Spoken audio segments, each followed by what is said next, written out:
The spleen. Thorough sonographic examination of the upper abdomen includes images of the spleen. The location and shape of the normal spleen presents unique challenges for sonographers. For example, the spleen's asymmetric shape and location behind the ribs increases the difficulty a sonographer has in orienting, aligning, and demonstrating the long axis of the spleen. Although radionuclide imaging and computed tomography, CT, are often the first studies conducted of the spleen, sonography is effective in characterizing masses, evaluating size and echotexture, identifying the nature of palpated left-sided upper quadrant masses, monitoring the course of trauma to the spleen, and locating intraperitoneal blood collections. When investigating the spleen, the normal appearance and variations of the organ should first be appreciated by the sonographer before learning to recognize diverse abnormalities. Embryology and normal anatomy. During the 5th week of embryology, the spleen develops from mesenchymal cells located between the layers of the dorsal mesentery of the stomach. These cells differentiate to form splenic pulp, support connective tissues in the splenic capsule. The spleen is an intraperitoneal ovoid organ entirely covered by peritoneum, except at a small bare area at the hilum through which the splenic artery, splenic vein, and afferent lymphatic vessels pass. The spleen is a delicate and vulnerable organ located in the left hypochondrium, and its long axis parallels the 9th to 11th ribs. The spleen is bordered anteriorly by the stomach, medially by the left kidney, splenic flexure of the colon and pancreatic tail, and posteriorly by the diaphragm, pleura, left lung, and ribs. Although mobile, the spleen normally does not extend inferiorly behind the left costal margin. Therefore, clinically palpating the spleen through the anterior lateral wall is difficult without significant enlargement of the organ. Moderate evidence suggests that palpation may be beneficial in supporting the diagnosis of splenomegaly, but this clinical examination cannot accurately rule out alternative conditions and must be correlated with diagnostic imaging. When imaging the spleen, the neighboring organs and structures to the organ may create indentations and impressions on its visceral surface that may simulate masses. Therefore, knowledge of the normal variance of the spleen is essential in preventing a misdiagnosis. At the hilus, the splenic arteries and veins are covered by the mesentery of the lineorenal ligament, which also houses the tail of the pancreas. The lineorenal and gastrosplenic ligaments attach the spleen to the left kidney and greater curvature of the stomach, respectively. The prenococcylic ligament is not directly attached to the spleen. However, it supports the inferior end of the organ. The lineorenal, gastrosplenic, and prenococcylic ligaments work together to stabilize the spleen and hold it loosely in position. Laxity of peritoneal attachments allows the hypermobility or wandering of the spleen. The average spleen measures 12 to 13 centimeters in length, less than 8 centimeters anteroposterior, and less than 4 centimeters in transverse dimension. In children, spleen length increases with age and is correlated with body parameters such as height, weight, and body surface area. The formula used to determine spleen size in children is 5.7 plus 0.31 times their age in years. Infants who are 3 months or younger should have a spleen less than 6 centimeters in length. The adult splenic size is commonly compared to that of a person's fist and weighs less than 150 grams. Splenic size and weight may vary based on age, gender, and nutritional status. For example, the normal spleen is smaller in women decreases in volume and size with advancing age, and increases in size during digestion. It has been reported that 3D sonographic visualization and measurement of the spleen volume has a moderate to high agreement when compared with CT volumetry. A fibrous capsule composed of dense fibroelastic connective tissue surrounds the spleen and is thickened at the splenic hilum. Trabecular strands of connective tissue project from the splenic capsule and divide the spleen into several compartments. These communicating compartments are filled with splenic lymphoid tissue termed splenic pulp, which filters the peripheral blood. The white and red splenic pulp make the spleen soft and friable, similar to a sponge. The white pulp is composed of Malpighian corpuscles that cluster around and follow splenic arterioles as major sites for immunologic activity. Lymphatic follicles are responsible for the production of antibodies and therefore grow in number and size in response to antigens. The red pulp consists of a meshwork of blood-filled venous sinuses and reticular splenic cords, termed the cords of Billroth. These venous sinuses are capable of storing more than 300 milliliters of blood. Blood storage capacity increases with passive dilation of the venous sinuses. Reductions in systemic blood pressure result in the constriction of these venous sinuses and the ejection of as much as 200 milliliters of blood into venous circulation in order to restore blood volume and increase hematocrit. The highly vascular spleen receives its arterial blood from the splenic artery, a branch of the celiac axis. This artery courses along the superior pancreatic border and divides into the superior and inferior terminal branches before entering the splenic hilum. Within the hilum, the splenic artery divides into 6 or more segmental branches before separating into several minor arterioles within the spleen. These arterioles may be visible as small echogenic lines passing through the splenic parenchyma. The intrasplenic branches of arteries do not anastomose or communicate to create collateral flow. Without collateral flow, the spleen is at increased risk of infarction. Small branches of segmental arteries provide blood to the white pulp before flowing into the venous sinusoids. This blood is then transported by pulp veins through splenic trabeculae to the splenic vein. Eventually, the splenic vein is joined by the inferior mesenteric vein and transverses posterior to the tail and body of the pancreas. The splenic vein then unites with the superior mesenteric vein posterior to the neck of the pancreas to form the hepatic portal vein. Variants of normal. The spleen undergoes the same maturation changes as most body organs. Splenic maturation may be divided into at least 4 stages made distinctive by the distribution of lymphocytes. Several studies have classified the broad spectrum anomalies associated with heterotaxia syndrome into asplenia and polysplenia. Polysplenia is a rare embryological disorder in which the usual left-to-right asymmetry of organs fails to develop. In cases of polysplenia, there is a left-sided dominance of lung and cardiac morphology. Classic polysplenia is indicated when the lungs are bilobed and the main bronchi appear below the pulmonary arteries. Although the precise etiology of the syndrome is unknown, polysplenia has been associated with several anomalies including multiple spleens, visceral heterotaxia, malrotations of the intestine, short pancreas, inferior vena cava anomalies, cardiac defects, and biliary atresia.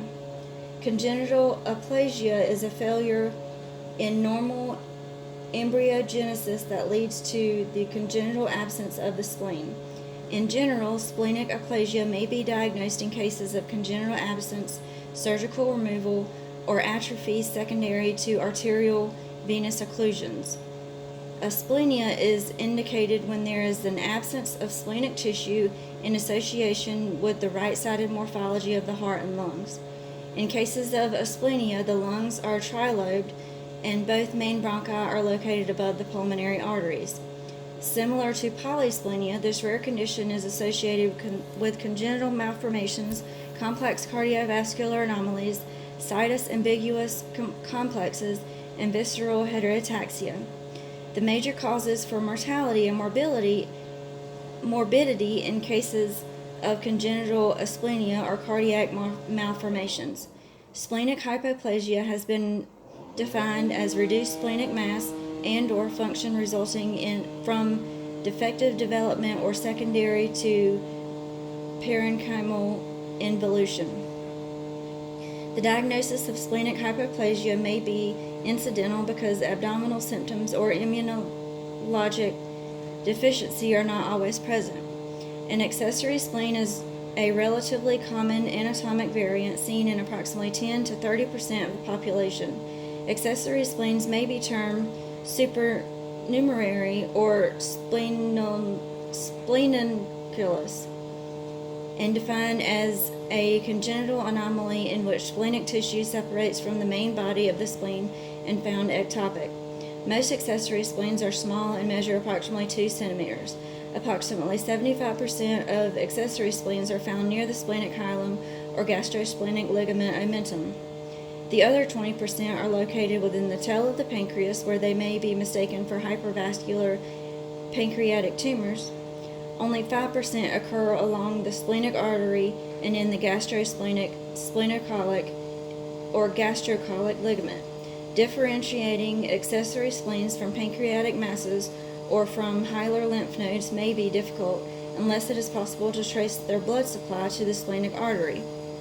Sonographically, accessory spleens present as round, mildly echogenic, and homogeneous with posterior enhancements.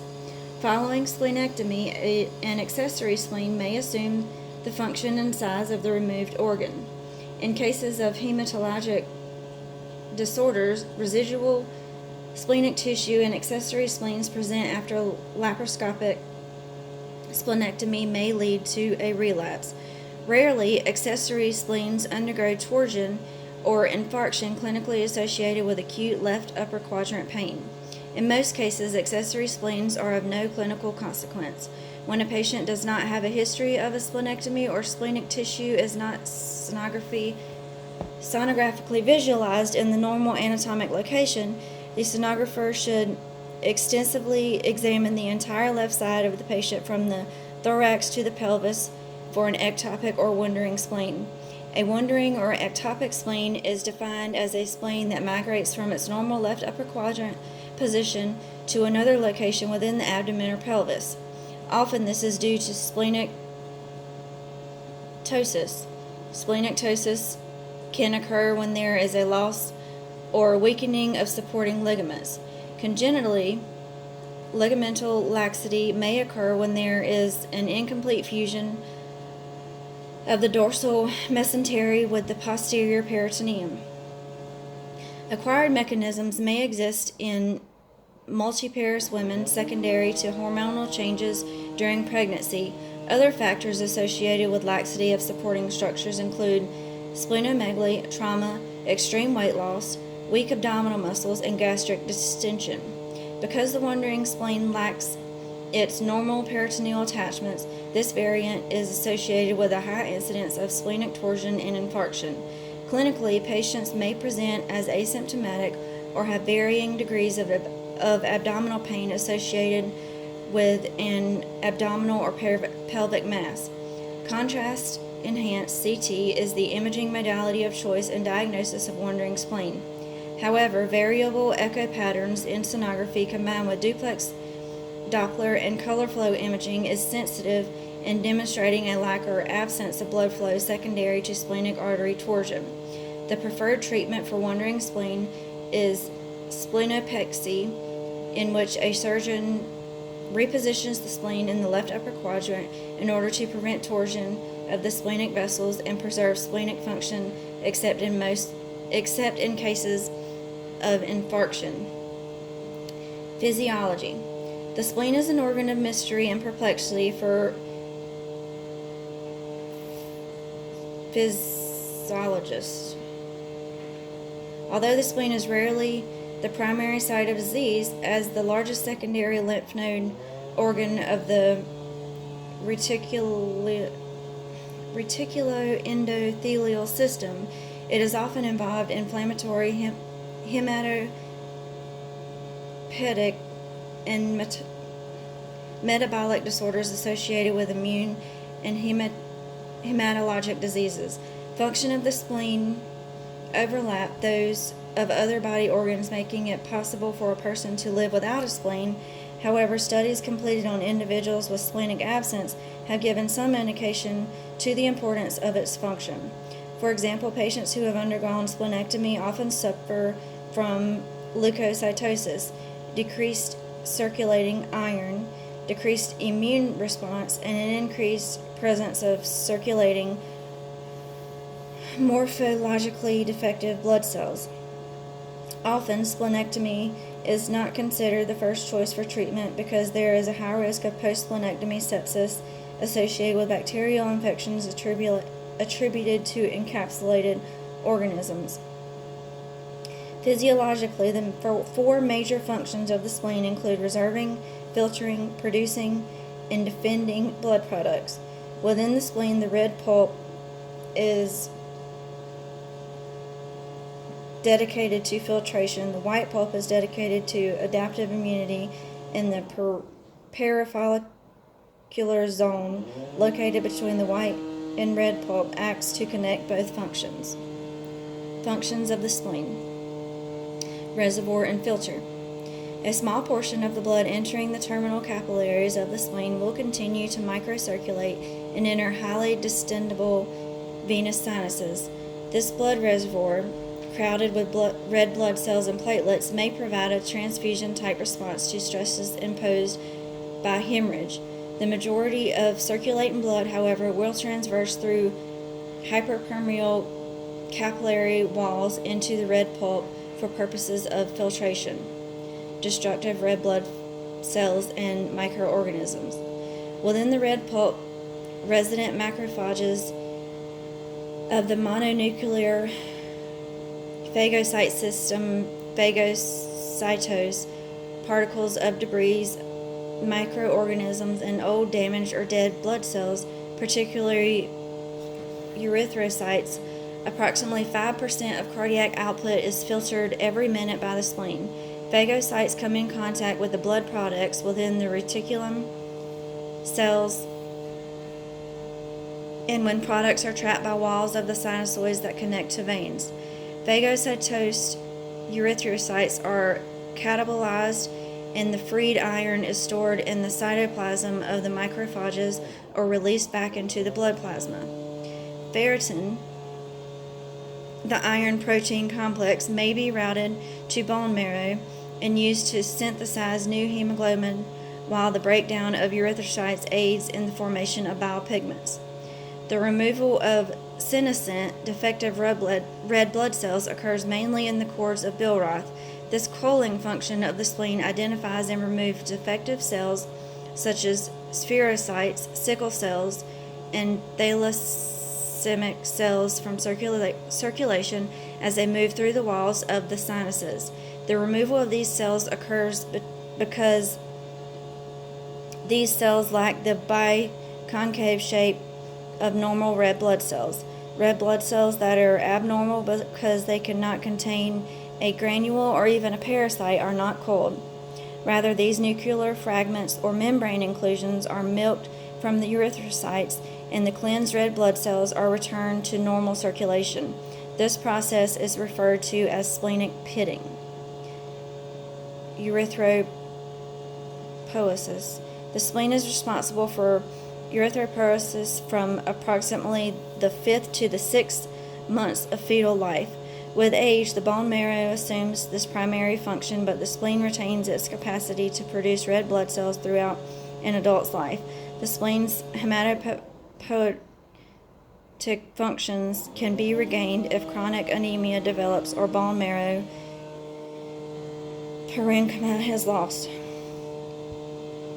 Defense against disease. All lymphoid organs are connected within the hematologic and immune systems because each organ is a site of residence, proliferation, differentiation, or function of lymphocytes and mononuclear phagocytes. The white pulp plays a key role in lymphocyte circulation because it produces lymphocytes and plasma cells important in the formation of antibodies. Bloodborne pathogens encounter lymphocytes within the white pulp clumped around the splenic arterioles. These specialized cells initiate the immune response. There are many different types of lymphocytes, the most important of which are the T cells, B cells, and mature B cells or plasma cells. The spleen is not merely a source of lymphocytes, macrophages, plasma cells, and antibodies. It is a secondary defense able to phagocytose bacteria bypassed by the lymph nodes. Laboratory values. Normally there are approximately 5,000 to 10,000 white blood cells per microliter of blood. Leukocytosis occurs when the leukocyte count is higher than normal. When a physiologic stressor is present, leukocytosis is a normal response and commonly may indicate the presence of inflammation, infection, hemorrhage, carcinoma, or acute leukemia. In contrast, an abnormally low level of white blood cells is referred to as leukopenia. Leukopenia is not a normal or beneficial finding. Leukocyte counts that decrease below 1,000 per millimeter open an individual an increased risk of infection. Patients with counts below 500 per millimeter are at jeopardy for serious life-threatening infection. Leukopenia may result from radiation therapy, chemotherapeutic agents, systemic lupus erythematosus, vitamin B deficiency, cortisol treatment, and anaphylactic shock. Leukopenia has also been associated with hypersplenism, viral infection, leukemia, aplastic anemia, and diabetes mellitus. White blood cells and platelets are affected by spleen sequestering, but not to the same extent as the red blood cell concentration. Splenic pooling decreases circulating red blood cell concentrations, and sequestered red blood cells are exposed to splenic conditions that accelerate destruction and add to the reduced concentration. A laboratory hematocrit indicates the percentage of blood volume occupied by the red blood cells. Abnormal findings in the level of hematocrit result from altered erythropoiesis, anemias, hemorrhage, Hodgkin disease, and/or leukemia. Abnormal laboratory tests, history of infectious disease, left upper quadrant plane, and a palpable enlarged spleen are all clinical manifestations and indications for a sonographic examination of the spleen. Normal sonographic appearance and technique. The normal echogenicity of the spleen is compared with that of the liver and equal to or slightly hyperechoic to the kidney when the tissues are evaluated at the same distance from the transducer. Splenic parenchyma is homogeneous with low level to mid-level echoes, which are usually disrupted only by the arteries and veins in the area of the hilus. Within the splenic hilum, the splenic artery and its bifurcations, along with convergence of the splenic veins, or bifurcations along with the convergence of the splenic veins, are visualized. Differentiation between these vessels is difficult without studying the Doppler signals. Examining the spleen requires creative manipulation of the transducer and patient. The easiest approach to image the spleen is to maintain the patient in supine position and place the transducer between one of the left intercostal spaces posteriorly within the coronal plane. Alternatively, the patient may be placed in the right lateral decubitus position with the left arm raised over the head to separate the ribs and allow for better transducer access.